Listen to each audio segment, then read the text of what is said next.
Hello, my name is Barry Arrington. I'm the Chief Legal Counsel for the National Association for Gun Rights.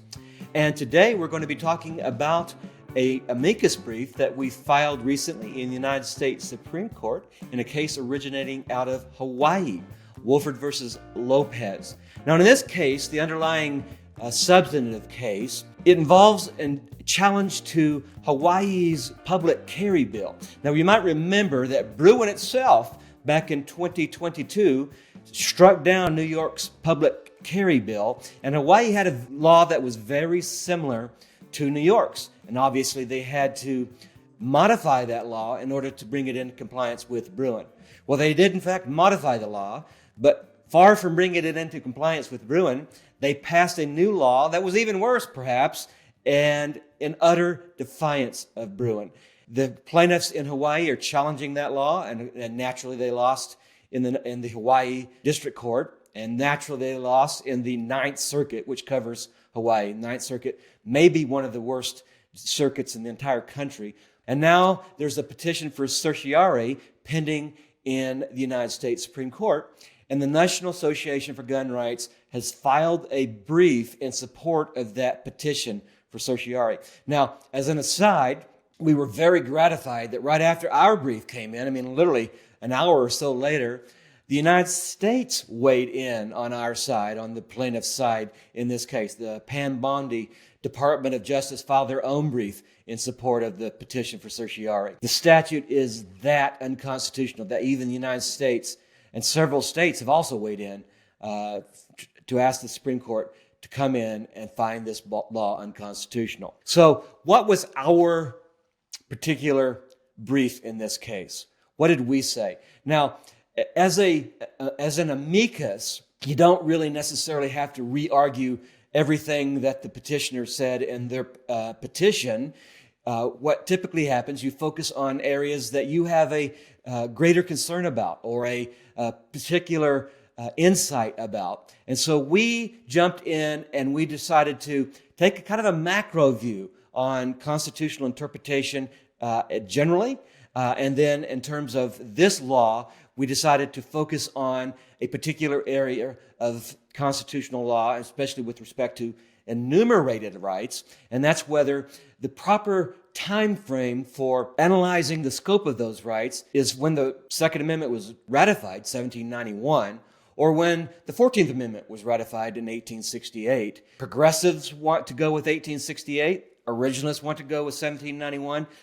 And the reason for that is there are a lot more so-called analogs that perhaps could apply in 1868, but just there were more laws and therefore more targets to shoot at for people trying to undermine the Second Amendment in terms of developing analogs for regulatory tradition. For example, in a recent case, Laura, out of the Third Circuit, a Pennsylvania law that challenged the Pennsylvania statute limiting the rights of adults between 18 and 20 years old to basically possess weapons, the Third Circuit found that there were absolutely zero historical analogs from 1791, whereas there were perhaps quite a few from 1868, where a lot more laws have been passed. And the Third Circuit said, no, we're going to go to 1791 because that's the proper time frame. We'll get into that more a little bit later. The first thing we do is we talk about in our brief, which you can look up online at the Supreme Court webpage where their dockets are available. And the case number is 24-1046 if you want to go pull our brief up and read it for yourself. The first thing we do is we talk about how the fight to undermine Heller is relentless. You might remember that Heller is the 2008 case that first held that the Second Amendment protects a personal right to carry arms. And McDonald, which was decided a couple of years later, held that that was incorporated against the states. And of course, we walked around in the wilderness for 12 years until we got to Bruin, which is the latest significant case interpreting the Second Amendment. But Heller was kind of the seminal case. And that was 17 years ago. And the courts, the progressive courts, have been fighting relentlessly to undermine Heller, to cabin it as much as possible to its specific facts and not let it be expanded even one iota beyond what was specifically held in that case. And in particular, in the Rahimi case, in his concurrence there, Justice Gorsuch noted that in the Ninth Circuit, after Heller, Second Amendment plaintiffs were 0-50. In other words, the government had won every single Second Amendment challenge from Heller forward. And so the fight to keep Heller down continues. And we notice in these fights that the non-originalist judges don't seem to care about what the Supreme Court says, or they don't even seem to care about the text, history, and structure of the Constitution. And we point this out. Think about this. In 1973, radical progressive judges enacted, and I use that word advisedly because it wasn't a judicial opinion, it was the court sitting as a super legislature. In 1973, the Supreme Court enacted an unlimited, practically, right to abortion. Now think about that. Abortion is not mentioned in the text of the Constitution. And for over 150 years after the text of the Constitution was ratified, no one ever dreamt that abortion was protected by the Constitution. But in 1973, the court said not only is it protected, the laws of 50 states are now null and void because we have just made up this right. Justice Thomas calls it a fabricated right. Not only is it a fabricated right, it's a fabricated super right. If you look at abortion jurisprudence from 1973 all the way through Dobbs in 2022, which finally ended the madness, it was a right that trumped every other right. Case after case, law review after law review, talked about how when abortion right, the so-called right to abortion was involved, it seemed to trump all other considerations. Now compare this to the Second Amendment right. The Second Amendment, in contrast to the abortion area, specifically enumerates the right to keep and bear arms. Now some people say it doesn't really mean what it says. Leave that aside. There it is in the text. Think about that. The progressives have elevated a so-called right, a fabricated right, according to Justice Thomas, that appears nowhere in the Constitution to the level of super right that trumps everything else. Whereas they look at a specifically enumerated right and they say, well, that right doesn't even exist as a practical matter. And so what can we conclude from that? What we conclude is that for a certain type of judge, a certain type of legal scholar, a certain type of lawyer, the actual text, history, and structure of the Constitution is just totally irrelevant. And if the text, history, and structure stand in the way of a policy goal that is important to them, and they have to choose between that text and achieving their policy goal, well, so much the worse for the text, history, and structure of the Constitution. Roe v. Wade proves that beyond any doubt. The people who are fighting Heller are the same type of people who imposed upon the nation an unwritten right just to achieve their own policy goals. And the only way to prevent that is by adhering to the text of the Constitution that the judge is actually purporting to interpret. So then we go on in our brief, and we talk about what is the origin of this debate about whether 1868 or 1791 is the more important time frame for interpreting the scope of the right. And Mark Smith, in a very good article called Not All Time is Created Equal, has developed this argument very well, where he says the whole reason for trying to go to 1868 rather than 1791 is because there's, as I mentioned before, a lot more targets for the non-originalist judges to shoot at for historical analogs. And therefore, they want to say that 1868 is the more appropriate time frame for analyzing the scope of the right. And the origin of this controversy actually has its roots in Bruin, where Justice Thomas, in his opinion in that case, talked about a scholarly debate about which is the more appropriate time frame, 1868 or 1791. And in Bruin, they didn't decide the issue. They just noted that there was a debate. Now, in our brief, we point out that just because there was a scholarly debate in the law review articles about a particular topic does not say anything about the actual substance of the law. And we point to McDonald, one of the Second Amendment cases, one of the most important Second Amendment cases from 2010, for that very proposition. In McDonald, the court noted that there was a scholarly debate about an issue regarding the 14th Amendment. And what was that debate? Whether the Slaughterhouse cases were properly decided. Now we're going to get into the weeds a little bit. What were the Slaughterhouse cases? In the Slaughterhouse cases, a case that came up in the late 1870s, the Supreme Court looked at the Privileges and Immunities Clause of the 14th Amendment and said, yeah, that is a very, very narrow clause. The practical effect of the Slaughterhouse cases is to more or less read the Privileges and Immunities Clause right out of the Constitution. And that's been the law, at least according to the Supreme Court, since the 1870s. And there has been a scholarly debate ever since about whether the Slaughterhouse cases were properly decided, whether Justice Thomas in particular thinks that they were improperly decided. But there are not enough votes in the Supreme Court right now to overrule the Slaughterhouse cases. So that's the law. The majority opinion in McDonald acknowledged this debate about the Slaughterhouse cases. And why was it important?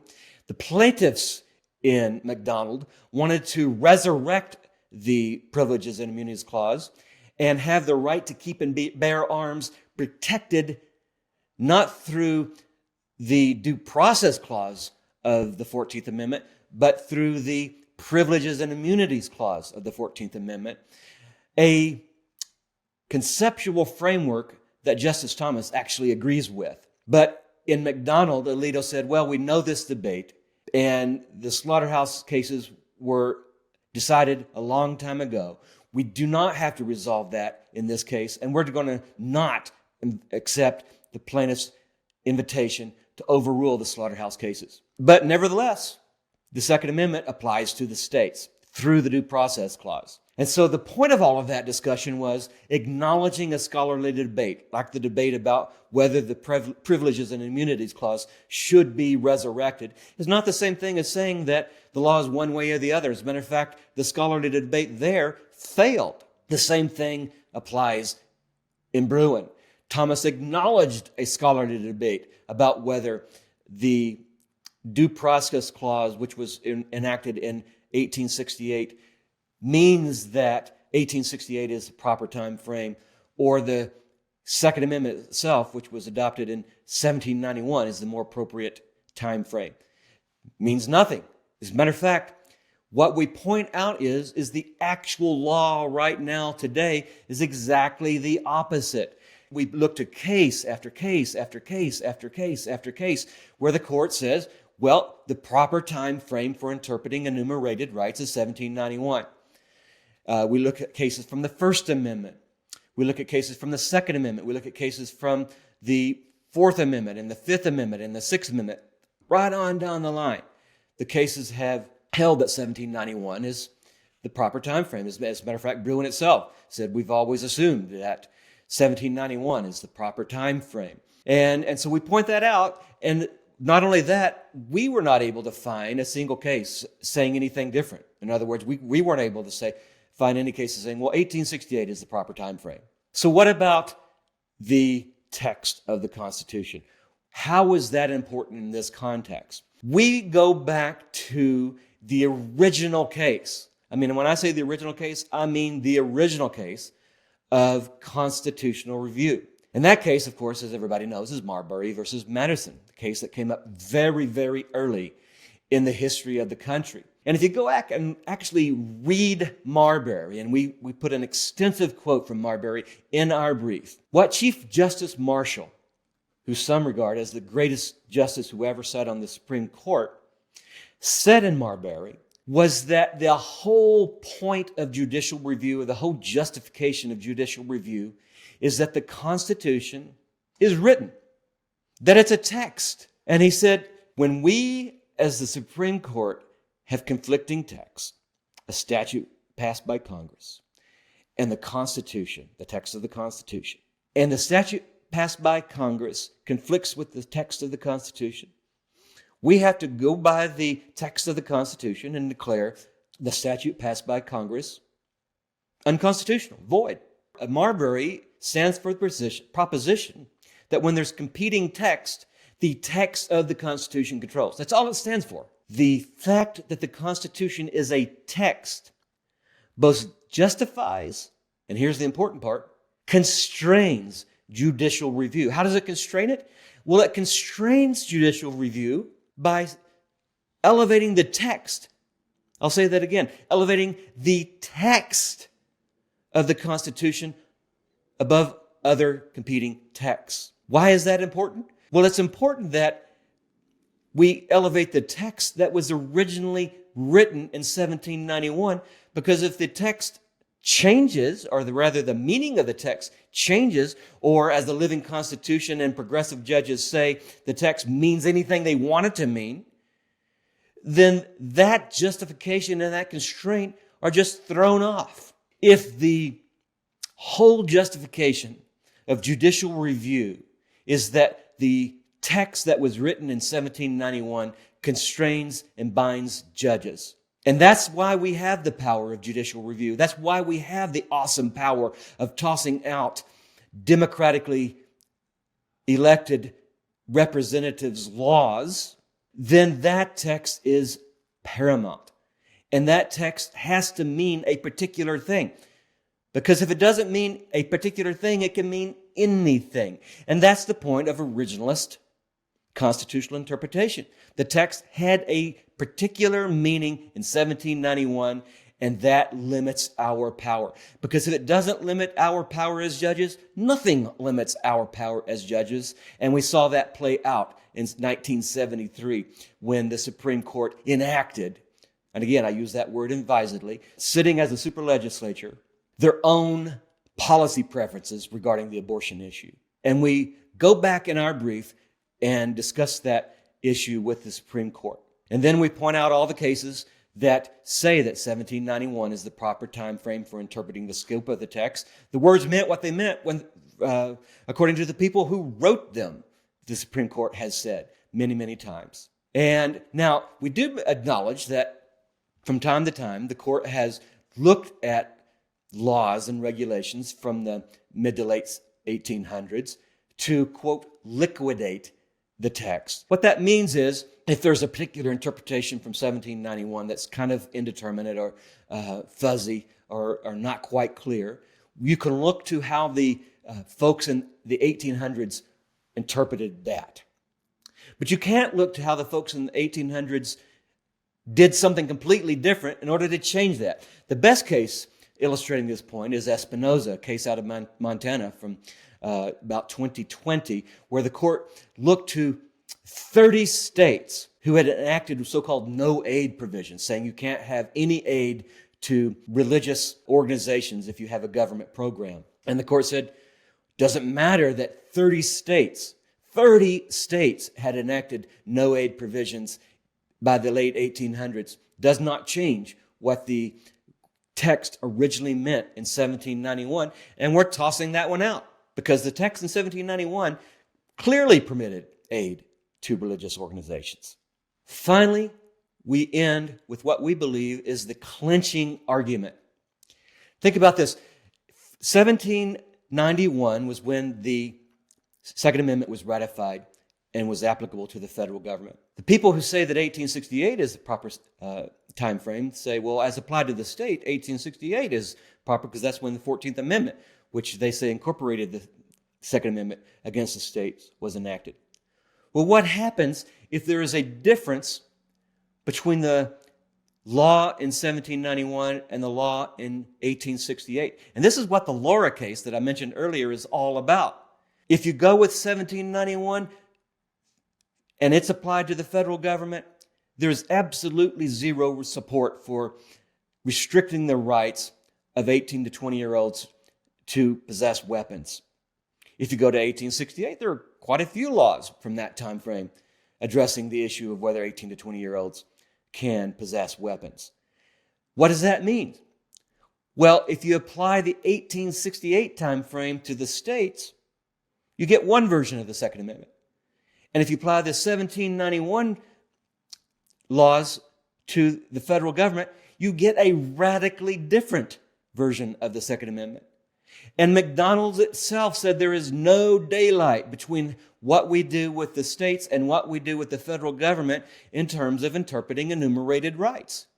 And so not only does it contradict McDonald's to say that 1868 applies, it creates this anomalous situation where you have two radically different Second Amendments at the very same time. And so as a conceptual matter, 1868 can't possibly be the right time frame. And so we ended our brief with that argument, and we hope the Supreme Court goes on to take this case and overrule the Ninth Circuit's decision upholding the Hawaii law, which was acted in defiance of Bruin, and goes on to clarify this time frame issue because it's caused a lot of angst in the lower courts. This has been Barry Arrington, the Chief Legal Counsel for the National Association of Gun Rights. I hope you've enjoyed this talk and we've learned something today. And if you want to get involved in this fight, I urge you to go to the National Association for Gun Rights webpage and become a member. Thank you very much.